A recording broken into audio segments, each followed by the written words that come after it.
So we do have 48 teams for you. We had a PTQ yesterday in which 7 teams made it in off of the PTQ. Everybody's here, folks. Everybody's here. Again, these 6 games for you. They're bowling on the Marshall Holman 38-foot pattern, 38 feet in length. And I talked to the ball reps today. They said that we would see a lot of urethane going down the lane on this shorter pattern. When the players come back at 5 p.m. for those 6 games, it'll be the Mark Roth 42 feet in length pattern, where we will see more reactive bowling balls. And of course, you know, the big story here, a lot of social media posts, a lot of buzz in the bowling world about a lot of things happening out here on tour right now. It's a bit of a firestorm, so to speak. We got the urethane ball issue, the controversy. I'm not so close to it. I don't have a lot of inside information, just from what I've seen through social media and a few confirmations here on the ground. But it appears to be that there is a new rule that's been put in place by the PBA, which is urethane bowling balls are no longer allowed that were made prior to 2020. Now, that does not mean that urethane bowling balls are banned, folks. That is not what that means at all.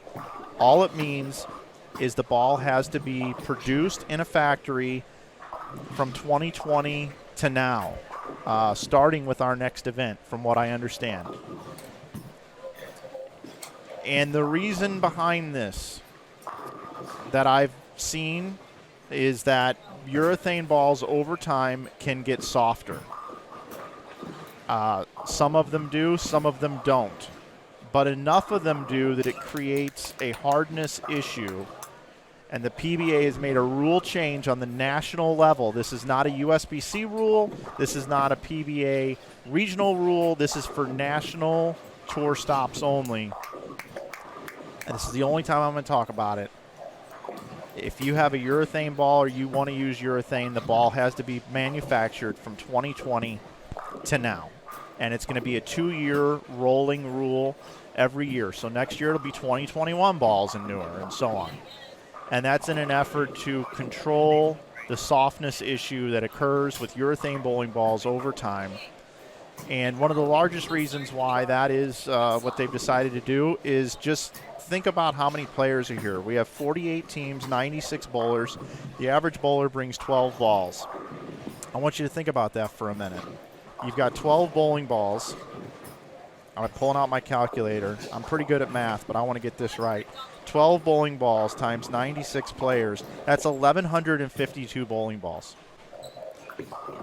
The manpower and then drilling extra balls and everything else of having to check 1,152 bowling balls, I think those man hours are spent better in other ways. And I believe that that's why the decision's been made not to check every single ball, every single tour stop throughout all of qualifying and every time a ball gets drilled. So that is what's going on. That is how I interpret this. I know a lot of you have talked about it on social media, and that is what we deal with here today with the urethane bowling balls on the PBA National Tour.